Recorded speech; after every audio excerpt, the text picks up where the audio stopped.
meu principal incentivo, né, a ouvir rap, a curtir rap foi por meio do meu irmão.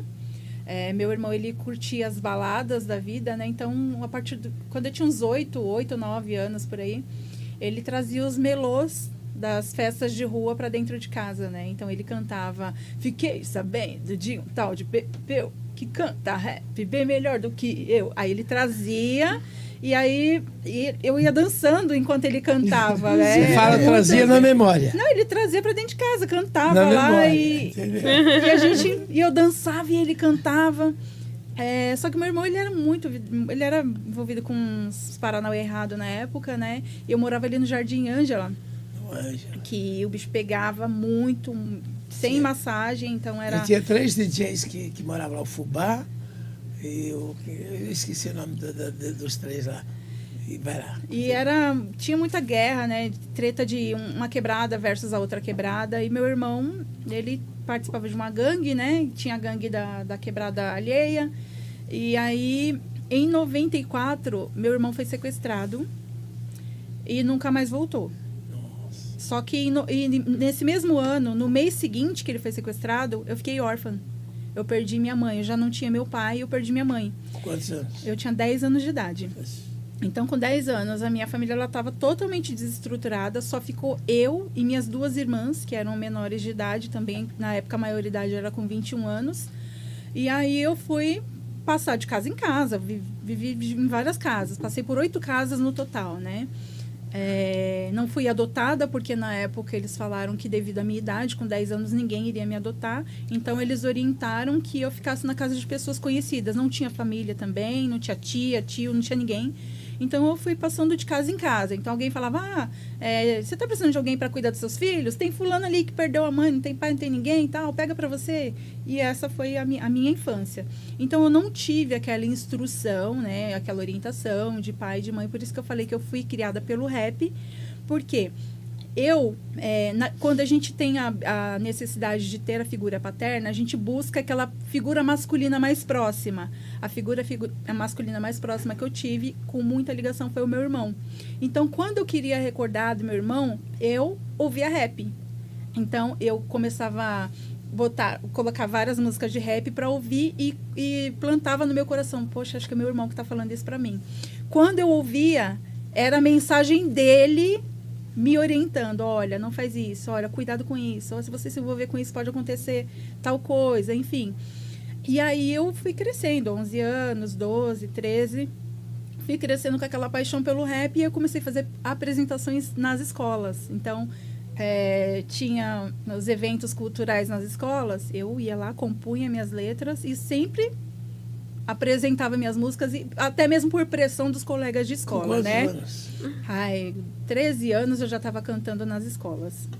E aí, quando eu completei 16 anos,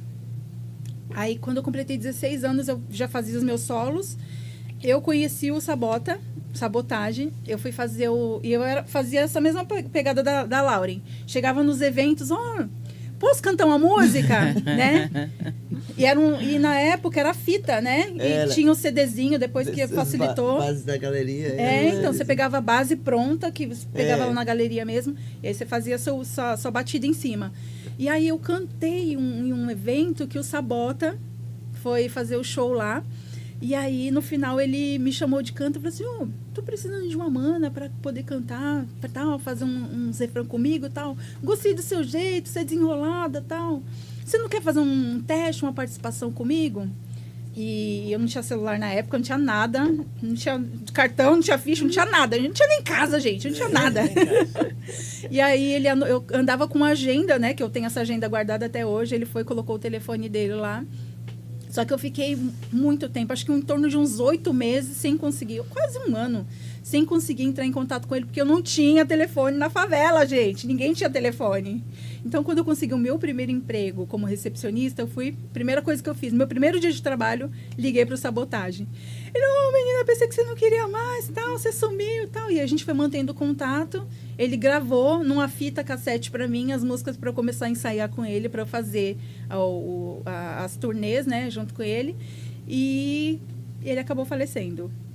Porém, aquilo foi um start para mim. Falei, poxa, Sabotagem para mim sempre foi uma referência muito forte, né? Então, para mim, aquilo serviu como um gatilho, tipo, acredita, vai, segue o seu sonho. E aí, eu continuei trabalhando no meu projeto solo, só que nesse meio tempo, eu conheci um grupo lá da Quebrada, que se chama Realidade Ativa, eles estão na atividade até hoje.